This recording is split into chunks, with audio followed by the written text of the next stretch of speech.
My ex-husband Tom's cruel words still echo in my mind. I shouldn't have married an old hag like you. Younger women are definitely better. I can't even walk with you in public. You're so embarrassing. If I could, I'd go back in time and start my life over. He said these things to me a decade ago. I'm Elizabeth, and I'm 48 years old now. I was 33 when I married Tom, who was 5 years younger than me. We met at the hospital where I worked as a nurse, and he was a new doctor fresh out of his residency. Tom frequently sought my advice, and his genuine curiosity was endearing, so I found myself drawn to him despite our age difference. After 2 years of dating, we married. Despite some initial worries about the age gap, Tom seemed unconcerned, so I put my doubts aside. However, after 5 years of marriage, Tom's demeanor changed. He began verbally abusing me, constantly voicing his regret over not marrying a younger woman. His overly friendly interactions with young nurses at work upset me, but I stayed quiet, not wanting to cause a scene in the hospital. Tom's infidelity was revealed one day, and the other woman was a former patient of his, someone I had never met because we worked in different departments. She was 10 years younger than me and expecting his child. Tom's casual attitude toward his betrayal was shocking. With an old lady like you, it's no wonder we couldn't have kids. My girlfriend is carrying my child, he said with a laugh. I couldn't stay in such a toxic relationship any longer and agreed to a divorce. When I told Tom and his girlfriend I would seek alimony, Tom reacted with anger. I was married to an old hag like you for 5 years, and you want alimony. I should be the one getting paid. Who would pay you anything? His outburst surprised me, revealing he had never considered he might owe me financial support despite his affair. Tom's father even called me, dismissing his son's behavior and suggesting it was natural for a young man to pursue a younger woman. I was appalled by their complete lack of accountability. Tom adamantly refused to pay, leaving me no choice but to consult a lawyer. I couldn't just walk away quietly after his infidelity and verbal abuse. The lawyer assured me I had the right to seek alimony, and I entrusted them with the process.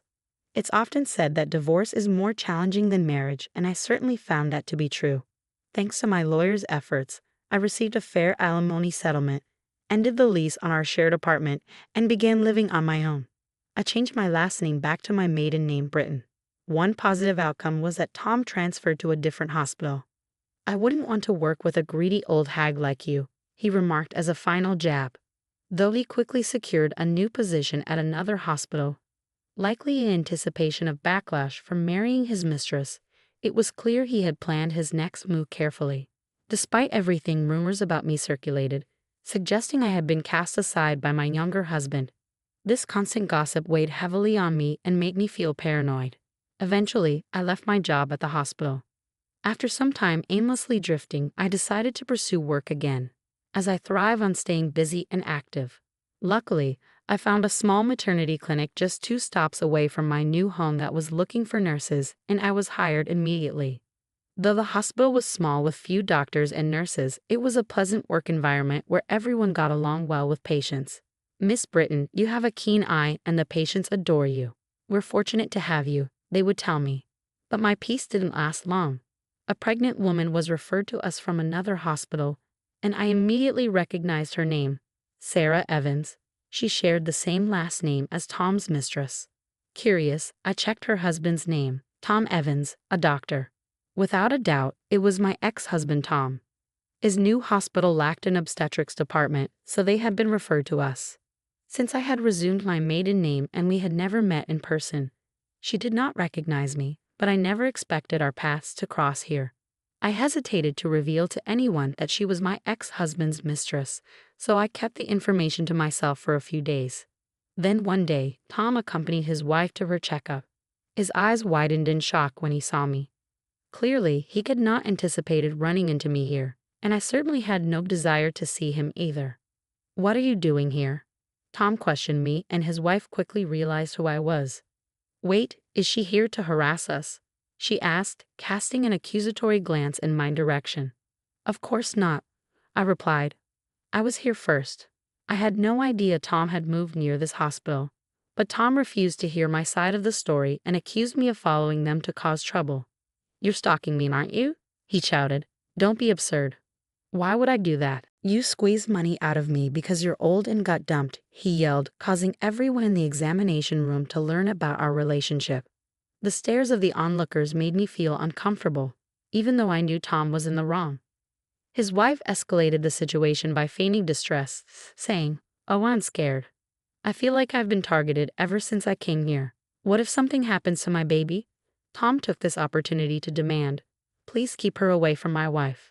The doctor in charge then asked me to leave the examination room, likely just trying to defuse the situation. I understood the need to prioritize patients, but I felt deeply humiliated.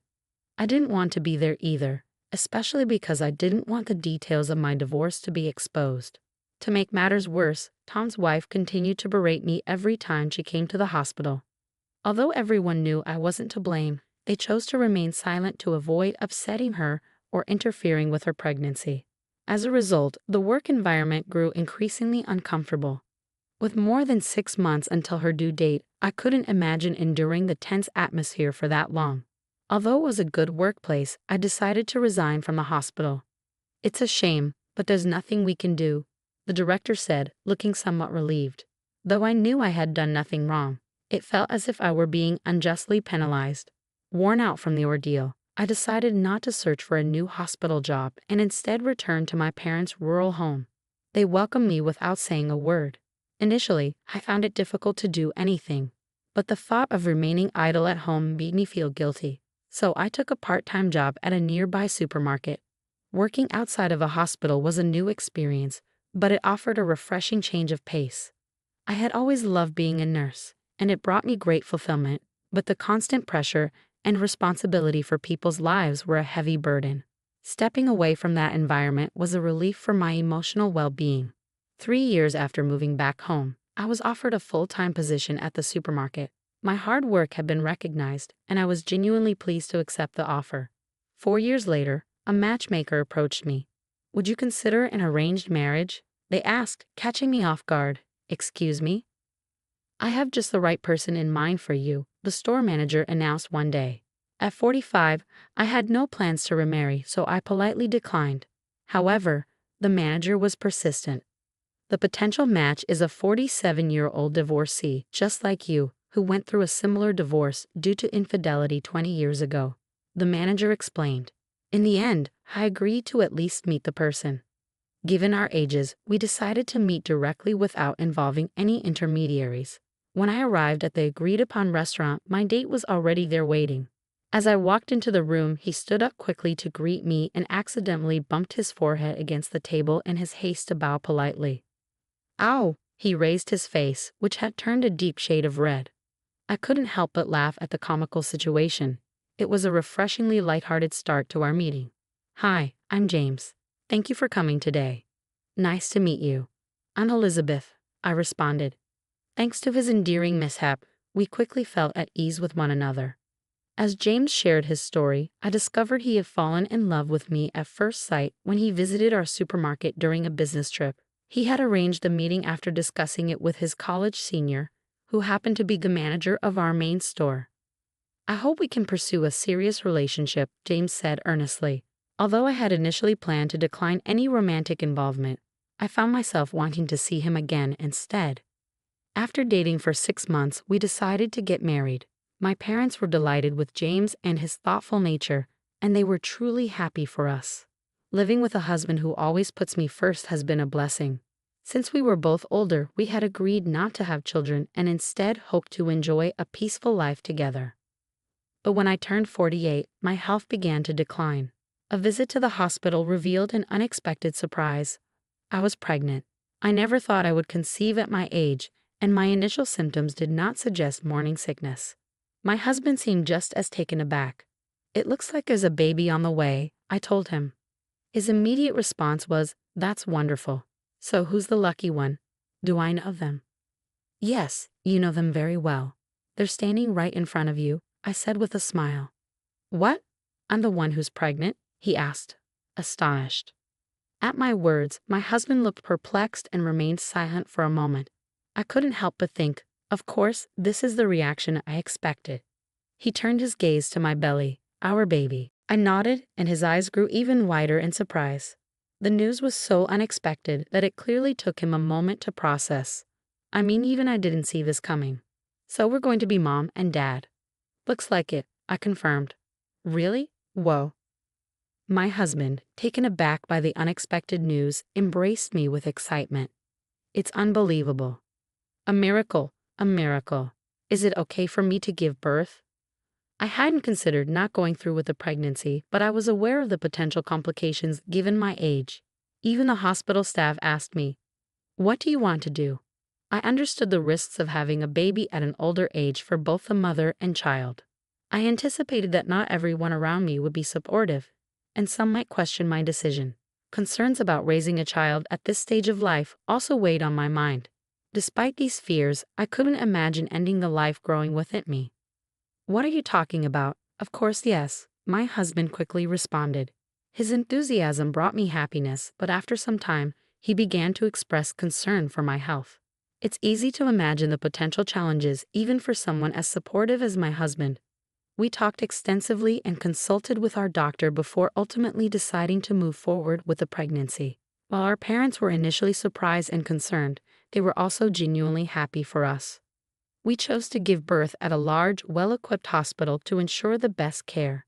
The doctor overseeing the pregnancy was kind and reassuring, and on the day of one of my checkups, an internist was scheduled to be present alongside the obstetrician as a precaution. My husband was supposed to accompany me, but he had an unavoidable work commitment, so I attended the appointment alone. To my astonishment, my ex-husband Tom was also at the hospital. I never expected to encounter him in a setting like this. "Wait, seriously? You're the 48-year-old pregnant woman?" Tom exclaimed with a laugh. Having a baby at that age is unbelievable. The obstetrician and nurse in the room exchanged confused glances, but Tom seemed unfazed. "You have no right to speak to me like that. I'm genuinely concerned about you, getting pregnant at your age. It's not appropriate. You're already an anxious woman. Are you even qualified to be a doctor? Why are you acting so superior? You should know that most patients here are affluent. Do you not realize you're making a fool of yourself?" "Excuse me, Dr. Evans, I'll be leaving. I wouldn't want to give birth in a hospital with a doctor like you." "Fine, leave." "Dr. Evans, that woman is the wife of the Miles Group heir, who has made substantial donations to our hospital." "What?" "Dr. Evans, you might not have realized since you're new to our hospital."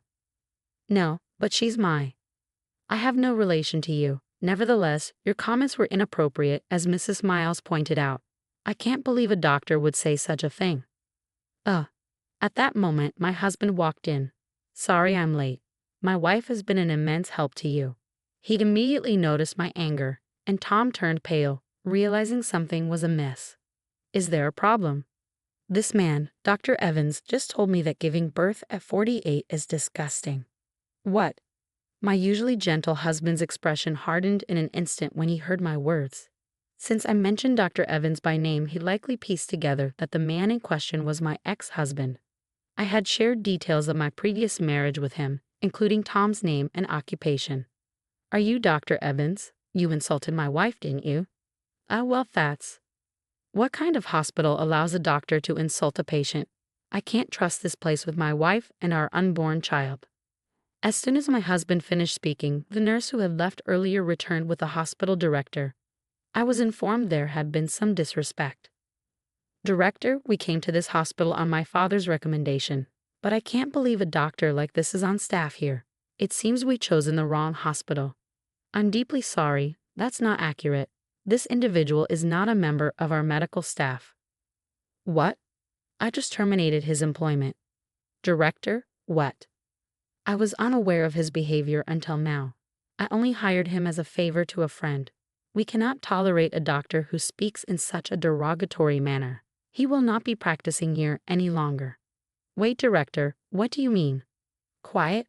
Leave immediately and do not return to our hospital." Upon hearing the director's decree, Tom, who protested with "no, why," was escorted out of the hallway by the obstetrician. The director offered profuse apologies, leaving us feeling sympathetic toward him. After regaining our composure, we resumed our seats, but my husband's anger lingered. "Did you only fire him because of my father's donations to the hospital? If not, would you allow such a doctor to continue working here?" The director shook his head in disbelief. It appeared that Tom had only been working at the hospital for a week. Tom's father, who was a classmate of the hospital director, had asked the director to hire his son after a recent reunion. The director had no idea Tom would behave in such a manner and offered a sincere apology. Not all the doctors at this hospital are like Tom. In fact, our obstetrician is a skilled and reputable physician. If it weren't for Tom, I would have preferred to give birth here, I explained, and my husband agreed. My father-in-law is the president of a major company with branches nationwide, donating a portion of their profits to medical and welfare facilities. He had generously contributed to this hospital because my mother-in-law received treatment for a serious illness here when she was young.